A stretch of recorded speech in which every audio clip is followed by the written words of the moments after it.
दिल्ली विधानसभा में अरविंद केजरीवाल संबोधित कर रहे हैं, आपको सीधे सुनवाते हैं। इंसिडेंट्स रखना चाहता हूं, कहां से आ रहा है मुझे भी नहीं, लेकिन कुछ इंसिडेंट्स हैं। 1 अक्टूबर को दिल्ली के महिपालपुर में 562 किलो कोकेन और 40 किलो मैरिजुआना पकड़ा गया। ये गुजरात से आया था। 10 अक्टूबर को 208 kilo cocaine Ramesh Nagar waste Delhi से पकड़ी गई। ये गुजरात से आई थी। जब इन दोनों का पता चला यहां गुजरात से अंकलेश्वर से आए थे, तो 13 अक्टूबर को अंकलेश्वर में वहां पे जब रेड हुई तो वहां 518 किलो और कोकेन मिली। ये सारी मिला के 1289 किलो कोकेन और 40 किलो मैरिजुआना था, जिसकी कीमत 13,000 करोड़ रुपए थी। सारी गुजरात से आई थी। भाई साहब, आपके भी बच्चे हैं, आपके भी बीवी, आपके भी पड़ोसी, आपके भी रिश्तेदार, बोल लेने दो मेरे को। 15 नवंबर को नारकोटिक्स कंट्रोल ब्यूरो ने गुजरात पुलिस और इंडियन नेवी के साथ जॉइंट ऑपरेशन में 700 किलो गुजरात के तट के ऊपर 700 किलो नशा पकड़ा और 82 किलो उसी दिन जॉइंट ऑपरेशन में दिल्ली से 82 किलो कोकेन पकड़ी गई, जिसकी कीमत 4,500 करोड़ थी। वो भी गुजरात से पकड़ा गया। अप्रैल 2024 में पंजाब पुलिस ने 48 किलो हीरोइन पकड़ी, जो कि गुजरात के समुद्री तट से आई थी। मई 2022 में गुजरात एटीएस ने दिल्ली और उत्तर प्रदेश पुलिस के साथ मिलके उत्तर प्रदेश के मुजफ्फरनगर के एक घर से 775 करोड़ रुपए की 155 किलो हीरोइन पकड़ी, जो गुजरात से आई थी। इलेक्शन कमीशन ने 20 मई को अपनी प्रेस रिलीज में बताया है कि कैसे गुजरात जो है वो देश में नशे का गढ़ बन गया है। उनकी प्रेस रिलीज में लिखा है कि लोकसभा चुनाव के दौरान 30,959 करोड़ रुपए की ड्रग्स पकड़ी गई, जिसमें से 1189 यानी कि 30% नशा केवल गुजरात से पकड़ा गया। ये इलेक्शन कमीशन का डेटा है। गुजरात के अंदर फैक्ट्रियां चल रही हैं नशा बनाने की, नशा मैन्युफैक्चर करने की और नशा प्रोसेस करने की। गुजरात में फैक्ट्री चल रही है। अवकार ड्रग्स लिमिटेड अंकलेश्वर में चल रही है। अवसर एंटरप्राइजेज अंकलेश्वर में चल रही है। सेखा गांव भरूच डिस्ट्रिक्ट में एक केमिकल फैक्ट्री चल रही है, जहां पे मैन्युफैक्चरिंग होती है।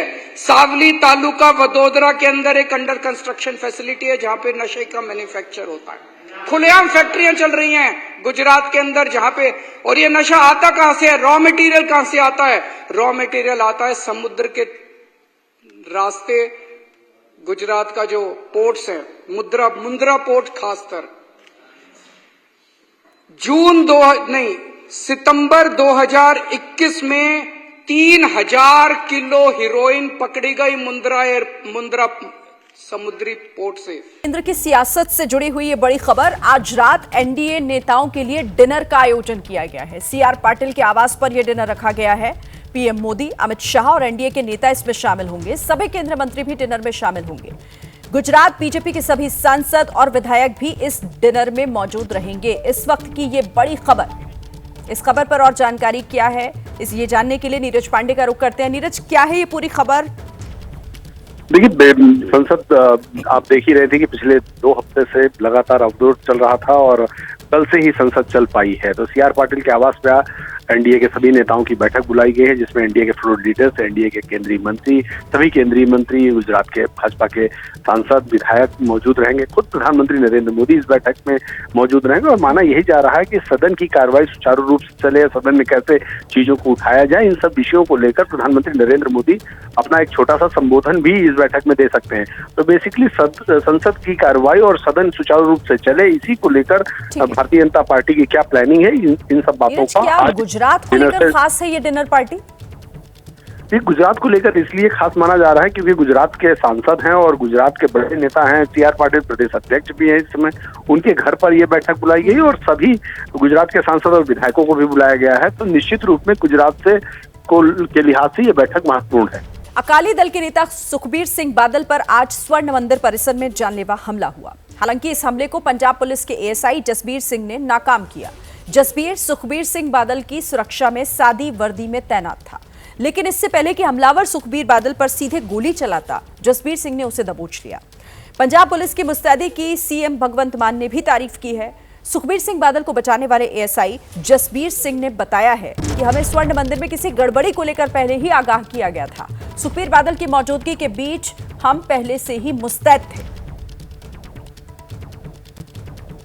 साहब ਦੇ ਨਾਲ ਡਿਊਟੀ ਕਰਦਾ ਸੀ ਜੀ ਤੇ ਅਫਸਰਾਂ ਨੇ ਪਹਿਲਾਂ ਹੀ ਸਾਨੂੰ ਬਰੀਫ ਕੀਤਾ ਸੀ ਜੀ ਇਦਾਂ ਦੀ ਕੋਈ ਵੀ ਜਿਹੜੇ ਗਲਤ ਅਨਸਰ ਨੇ ਕੁਝ ਹੋ ਸਕਦਾ ਤੇ ਉਹਦੀ ਵਜ੍ਹਾ ਕਰਕੇ ਅਸੀਂ ਪੂਰੀ ਮਸਤੈਦੀ 'ਚ ਖੜੇ ਸੀ ਜੀ।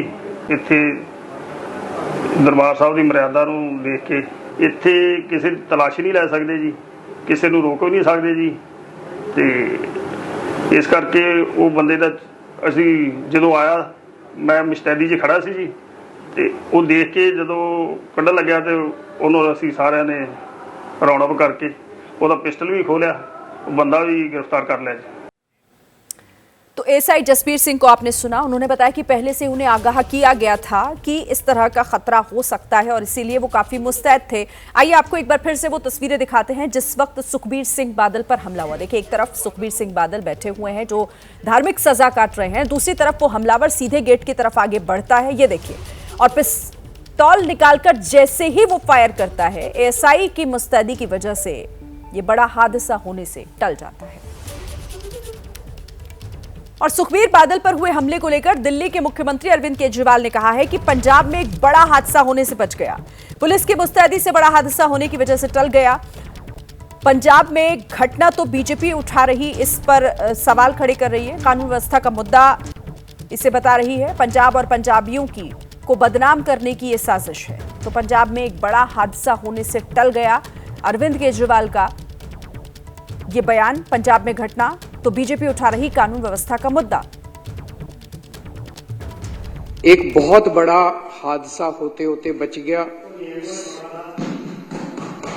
सुखबीर बादल सुरक्षित हैं। मैं इस घटना की कड़े से कड़े शब्दों में निंदा करता हूं, लेकिन एक बात साफ है कि पंजाब और पंजाबियों को बदनाम करने की एक बहुत बड़ी साजिश रची जा रही है और इसके पीछे बहुत बड़ी बड़ी ताकतें इन्वॉल्व हैं जो पंजाब को और पंजाबियों को बदनाम करना चाहती हैं। बांग्लादेश में हिंदुओं के खिलाफ हिंसा को लेकर देश में लोगों का गुस्सा बढ़ता ही जा रहा है। देश के अलग अलग हिस्सों में बांग्लादेश के खिलाफ प्रदर्शन हो रहा है। मध्य प्रदेश में राजधानी भोपाल में सकल हिंदू समाज नाम के संगठन ने बांग्लादेश में हिंदुओं पर हो रहे हमले को लेकर इसका विरोध जताया। दूसरी तस्वीर आप देख रहे हैं, उज्जैन में सड़क पर उतरे हजारों की संख्या में लोग बांग्लादेश में हिंदुओं पर हो रहे अत्याचार के खिलाफ प्रोटेस्ट करते नजर आए। तो बांग्लादेश में हिंदुओं पर हो रहे अत्याचार को लेकर भारत में अलग अलग जगहों पर विरोध प्रदर्शन की ये तस्वीरें। मध्य प्रदेश में भोपाल और उज्जैन में इसका विरोध किस तरह से किया गया, तस्वीरें आपके सामने। बड़ी संख्या में लोग इकट्ठा हुए, सड़कों पर जुटे और हिंदुओं पर हो रहे अत्याचार के खिलाफ जमकर नारेबाजी भी की। सकल हिंदू समाज का प्रदर्शन भोपाल में और दूसरी तरफ उज्जैन में सड़कों पर नारेबाजी करते हुए विरोध किया गया।